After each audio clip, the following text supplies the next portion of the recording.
My wife's high school sweetheart returned to town as a millionaire. She immediately told me, "I think we married too young." I agreeably signed the divorce papers. 6 months later, the ex was arrested for fraud, and she was calling me begging for help. Original post: I, 35 male, have been married for 8 years. Thought we had a solid thing going. We met in college, got married at 27, bought a modest house in the suburbs, both had decent jobs. Nothing fancy, but comfortable. We were planning to start trying for kids next year. 3 months ago, her high school sweetheart rolled back into town. She mentioned him casually at first. "Oh, my ex from high school just moved back. He's doing really well, apparently." Then it was coffee to catch up. Then it was he's taking me to lunch, just as friends, obviously. Then dinner. Then she started dressing different. Better perfume, new clothes I didn't recognize. I'm not stupid. I knew something was up, but here's the thing.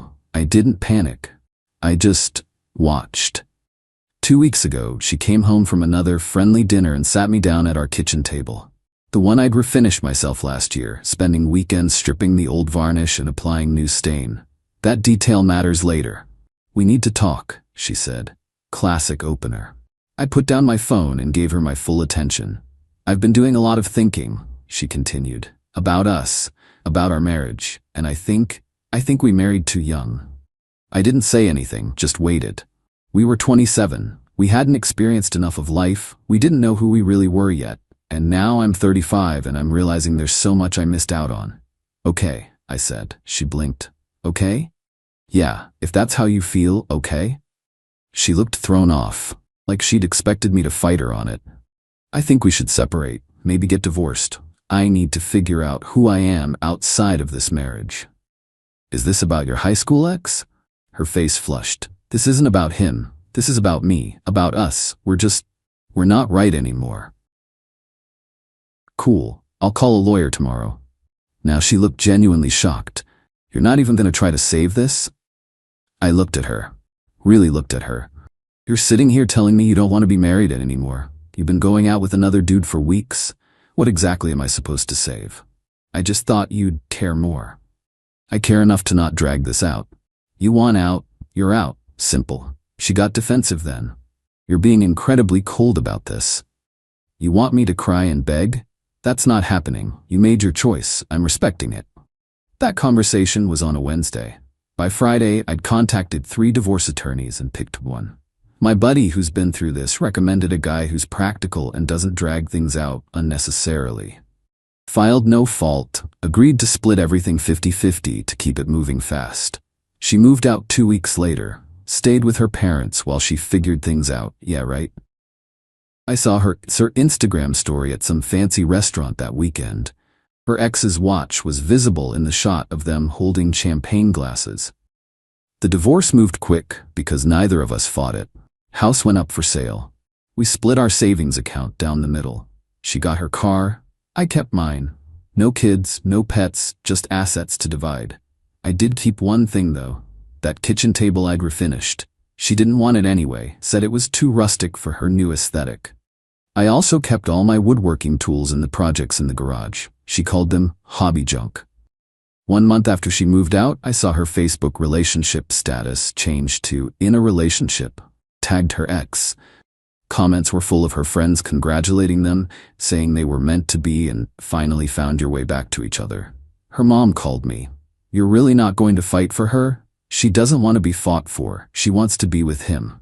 I'm letting her." You're giving up too easily. Or I'm respecting her decision like an adult. Her mom huffed and hung up. The divorce finalized 6 weeks ago. We each got about $85 from the house sale after paying off the mortgage and realtor fees. Split the furniture we couldn't agree on via text message negotiations. She took the living room set, I took the bedroom furniture and my workshop stuff. I moved into a small 2-bedroom apartment closer to work. Spent a weekend setting up my woodworking area on the covered patio. Started taking on some custom furniture commissions through social media. Turns out people really dig handmade stuff. Life was quiet, not bad, just different. Then yesterday happened. Update 1, 2 months post-divorce. So things have been interesting. My ex-wife has been living her best life on social media. Every post is about her amazing boyfriend, their incredible dates, the luxury lifestyle. She went from our modest suburban existence to posting shots of designer handbags and weekend trips to resorts. Her ex drives a Tesla, wears expensive suits, takes her to places that cost more for one meal than we used to spend on groceries in a month. She posted about how he's a self-made success story who built his wealth through smart investments and business ventures. Meanwhile, I'm over here eating leftover pizza and building a bookshelf for my neighbor. Her friends have been brutal on social media, saw comments on her posts like, "You look so much happier now," and "This is what you deserve." One of her cousins literally commented, "Finally with someone who can give you the life you should have had." Whatever. I muted her on everything but didn't block her. Blocking felt like I cared too much. My life actually got better in weird ways. I started going to this woodworking co-op space twice a week. Met some cool people. One guy has been teaching me advanced joinery techniques. A woman there introduced me to her single sister last week, but I'm not ready for that yet. Just focusing on me. Took on a big commission, a custom dining table for a client who saw my work online. $2,400 for materials and labor. Spent 3 weeks on it, working evenings and weekends. The satisfaction of creating something with my hands beats scrolling social media watching my ex pretend her life is perfect. But here's where things got weird. Her mom called me 2 weeks ago, caught me off guard because we hadn't spoken since that first call. "How are you doing?" she asked. Actually sounded concerned. "I'm fine, staying busy." "That's good, that's really good." Pause. "Have you talked to her at all?" "No, why would I?" "She seems different lately. I can't put my finger on it." "Different how?" "Just stressed. She says everything's great, but I can tell she's worried about something." "Well, she's got her successful boyfriend. I'm sure they'll figure it out." Her mom sighed. "I know you think I took her side in all this. You did take her side. I was supporting my daughter, but between you and me, I never liked that boy she dated in high school. Something about him always felt off." Interesting timing for that revelation. "Not my problem anymore," I said. "I know, I wanted to check on you. You were a good husband. I hope you know that." The call ended and I went back to sanding a chair leg. Didn't think much about it. Until 3 days ago. I was at the hardware store buying wood stain when I ran into one of her ex's former business partners. I know this because he saw me, did a double take, and walked over. "You're her ex-husband, right?" he asked. "Yeah?" "Dude, you dodged a bullet." Turns out her boyfriend's business ventures were sketchy as hell. This guy had partnered with him on a real estate investment thing that went sideways. Said he barely got his initial investment back, and the whole operation seemed borderline illegal. "I can't prove anything," he said, "but I'd bet money he's running some kind of scheme. Everything's smoke and mirrors. The cars, the clothes, the lifestyle, it's all leveraged to the max. Dude's probably drowning in debt but making it look good." I thanked him for the info and left. Didn't know what to do with it. Not my circus, not my monkeys anymore. Right? Finished my commission table. Client loved it, posted photos of the finished piece, and got 3 more inquiries. Apparently there's good money in custom furniture if you're decent at it. Life was actually pretty okay. Peaceful. Then yesterday morning, my phone rang at 6:45 a.m. Unknown number. Almost didn't answer. "Hello? It's me." My ex-wife's voice. Shaky. "Why are you calling from a random number?" "My phone got shut off. I'm using my friend's phone." Red flag. "Okay? Can we meet? I need to talk to you about something important." "We're divorced. We don't have anything to talk about. Please, it's urgent. Just coffee. 1 hour." Something in her voice made me agree. Curiosity, maybe, or stupidity. We met at a diner near her parents' place. She looked rough, hair not done like usual, no makeup, wearing jeans and a hoodie instead of the designer stuff from her Instagram. She ordered coffee, didn't touch it. "What's going on?" I asked. "I made a mistake." "Of course, okay." With him, with the divorce, with everything. I sipped my coffee, waited. He's not who I thought he was. The business stuff, the money, it's not real. Most of it's borrowed or, I don't know, it's complicated. "So why tell me?" "Because I need help." And there it was. I gave him $50,000, she said quietly. I nearly spit out my coffee. "You what?"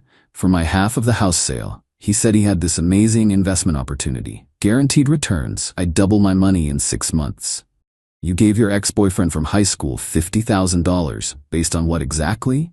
He showed me paperwork. It looked legitimate. He's been doing this for years. He knows what he's doing. Apparently not. Her hands were shaking. I can't get it back. He keeps saying it's tied up in the investment. It'll mature soon. Just be patient. But it's been 2 months and I need that money. I only have $35 left and rent is killing me. What rent? I thought you were living with him? She looked down. I was, but we had a fight about the money and I moved out, got my own place because I didn't want to seem desperate. The irony was incredible. So you spent the divorce settlement on a fancy apartment and a bad investment, and now you're broke. I'm not broke. I just need some of that money back to cover expenses until my next paycheck. Still not explaining why you called me. I thought maybe you could talk to him. Guy to guy, explain that I really need the money back. I actually laughed. Couldn't help it. You want me to help you get back the money you invested with your boyfriend who you left me for? He's not my boyfriend anymore. We broke up. Still not my problem. You were always good at talking to people. Reasonable. He might listen to you. No, please. I don't know what else to do. Here's a thought. Get a lawyer. If he took your money under false pretenses, that's fraud. I can't afford a lawyer right now. Then I guess you learned an expensive lesson about giving large sums of money to high school sweethearts who flash expensive watches. She started crying. Real tears, not manipulation tears. I could tell the difference. I know I screwed up. I know I hurt you. But I'm asking for help. And I'm saying no. I'm not getting involved in whatever mess you created with him. I stood up, put a 20 on the table for both our coffees. Lose this number, I said. We're done. Left her sitting there. Update 2. 3 weeks later, things escalated in ways I didn't see coming. After the diner meeting, she called me 6 more times from different numbers. I picked up the first 2, told her to stop calling, then started ignoring them. Finally sent one text. Contact me again, and I'm filing harassment charges. That bought me a week of silence. Then her mom called. Again. She's in trouble. Her mom said without preamble, real trouble, not my circus. She lost $50,000 to that scumbag. Did she tell you that? Yep. Also told me it's not my problem. She's your wife, ex-wife, very ex. She made a mistake. People make mistakes. Sure, and people face consequences. She chose to leave our marriage for this guy. She chose to invest her money with him. She chose all of it. I'm choosing to not get involved. You're being cruel. I'm being boundaried. There's a difference. Her mom tried the guilt trip angle for 10 more minutes before I ended the call. 2 days later, I got a Facebook message from my ex's best friend. We'd been friendly during the marriage, but I hadn't heard from her since the divorce. Hey, I know you probably don't want to hear from anyone in her circle, but I thought you should know what's really going on. Against my better judgment, I read on. Turns out it's worse than my ex let on. She didn't just invest $50,000 with her boyfriend. She also co-signed on a luxury car lease for him, $800 per month, put him on her credit cards as an authorized user, he racked up $15,000 in charges, and loaned him another $10 in cash for business expenses. Total damage, roughly $75, plus ongoing credit card debt. Her ex apparently pulled the same scam on 2 other women in the past year. Promise of investment returns, luxury lifestyle, then ghost when things get tight. He'd already moved on to some 23-year-old he met at a gym. She's completely destroyed financially, her friend wrote. Had to move back in with her parents, can barely make minimum payments on the credit cards. She's too proud to file bankruptcy, but that's where she's heading. I felt nothing. Not satisfaction, not pity, just nothing. Thanks for letting me know, I replied. But I can't help. She's not asking you to fix it. She just needs someone to talk to who understands financial stuff. You were always good with money. I'm good with money because I don't invest my life savings with con artists. Her friend went quiet after that. The weekend hit and I had plans to install custom shelving in my apartment. Bought some beautiful maple, had the whole thing designed. Therapeutic work. Sunday afternoon, my doorbell rang. Checked the peephole. My ex-wife, with her dad. I opened the door but didn't invite them in. We need to talk, her dad said. He'd always been the reasonable one in her family. About? About helping her fix this mess. No. Hear me out. I'm not asking you to give her money. I'm asking you to come with me to talk to this guy. Convince him to return at least some of what she gave him. Why would he listen to me? Because you're calm, logical. You can explain that what he did was wrong without it getting emotional. I almost closed the door, almost. What's in it for me, I asked. Her dad looked surprised. You'd be helping someone you cared about. Cared about? Past tense. She made it very clear we were done. My ex stepped forward. I'll pay you $1,000 if you help me get any money back. You just told me you're broke? My dad will pay you. Her dad shot her a look but didn't deny it. Let me get this straight, I said.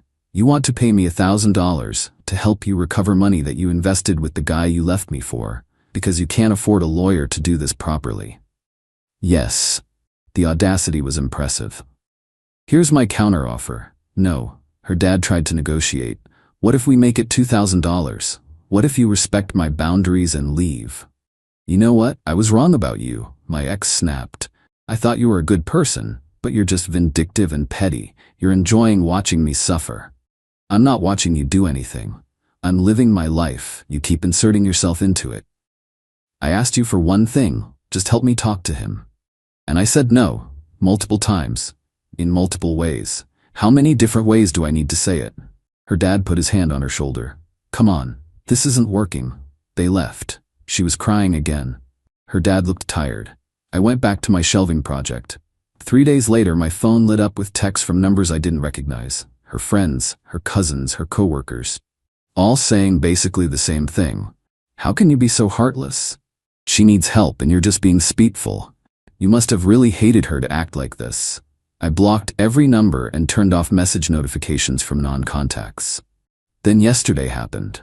I was at the woodworking co-op helping a newbie learn how to use a router when my phone started buzzing. My brother. I stepped outside to answer. Dude, are you watching the news? No, why? Check Channel 7, right now. I pulled up the local news site on my phone. Top story.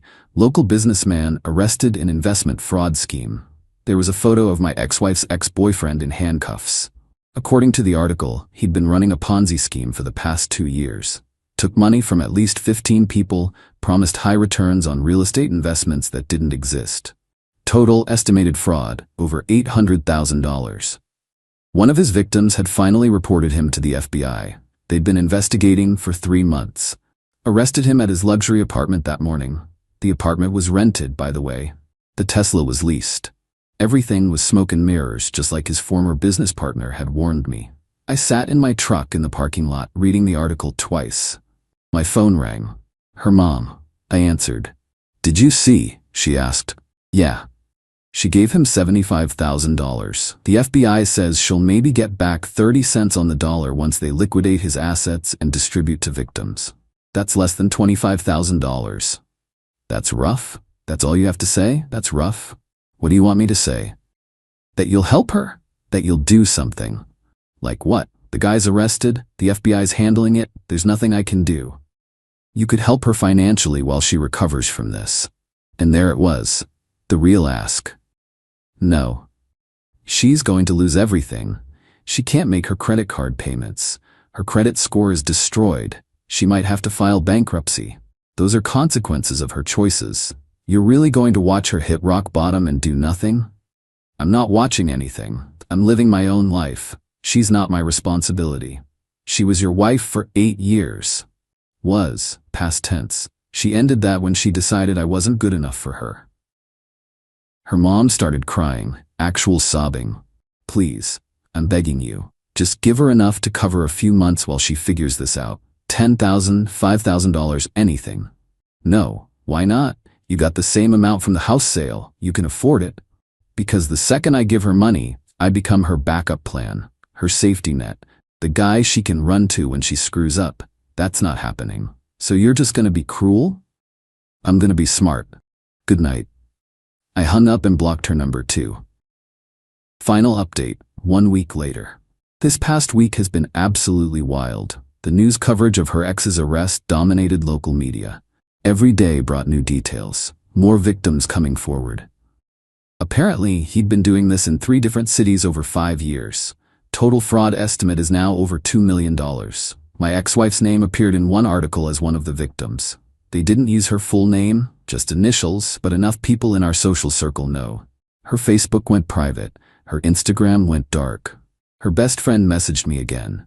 She's having a breakdown, can't eat, can't sleep, just cries all day. Her parents are worried she might hurt herself. I forwarded the message to her mom with a note, "If she's in crisis, please get her professional help." I cannot be that help. Her mom didn't respond. 2 days ago, my brother called. "You're trending on some local Facebook groups." Apparently someone posted about the situation. How my ex-wife left me for this scammer, lost everything, and now I'm refusing to help her. Comments were mixed, half saying I'm heartless, half saying she made her bed. I didn't engage, didn't comment, just let people talk. Then yesterday I got an email from my ex-wife. Subject line, "Please read this." I almost deleted it. Curiosity 1. It was long, pages long, about how sorry she was. How she'd made the biggest mistake of her life leaving me. How she didn't recognize what she had until it was gone.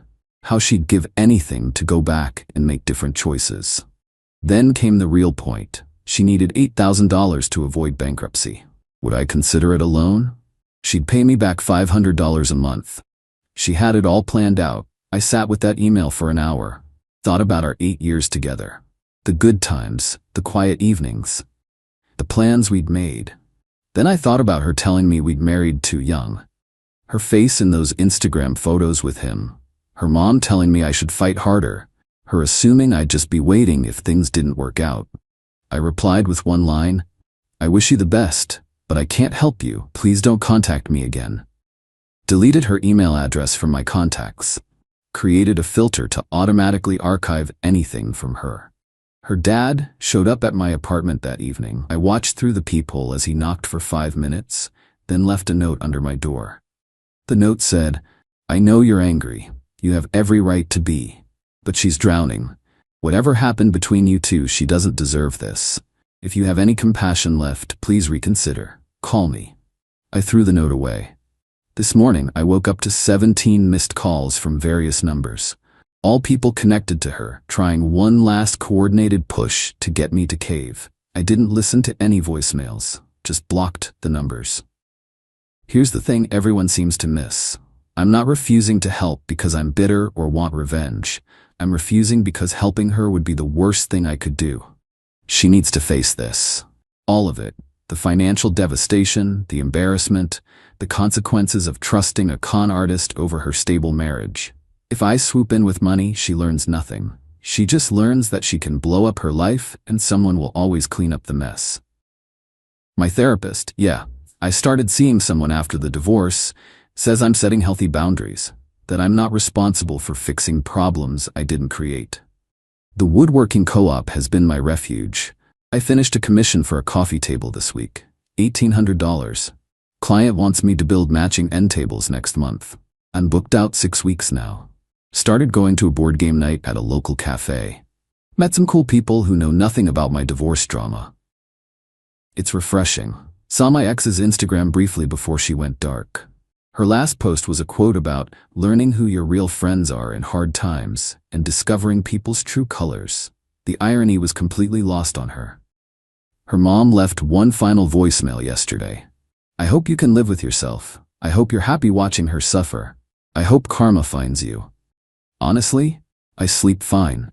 I'm not happy she's suffering, but I'm not responsible for it either. She chose to leave our marriage, chose to ignore red flags about her ex, chose to invest money she couldn't afford to lose, chose to get financially entangled with someone she barely knew. Those were her choices. The consequences are hers too. I'm just a guy who builds furniture now. Got a client meeting tomorrow about a custom desk. Another one asking about kitchen cabinets. Turns out there's decent money in this if you're good at it. Might start teaching beginner woodworking classes at the co-op. The owner's been asking me to consider it. Life's not perfect. Some days I miss being married, miss having someone to share dinner with, but I don't miss walking on eggshells. Don't miss wondering if I'm enough. Don't miss being someone's second choice. The house we shared sold to a young couple with a baby. They sent me a photo of the kitchen table I'd refinished, now in their dining room with a high chair pulled up to it. Said they loved that it came with the house. I didn't tell them I built it. Just said I was glad it found a good home. As for my ex-wife, I genuinely hope she figures things out. Hope she gets the help she needs. Hope she learns from this. But I won't be part of that journey. I've got furniture to build and a life to live. That's enough for me.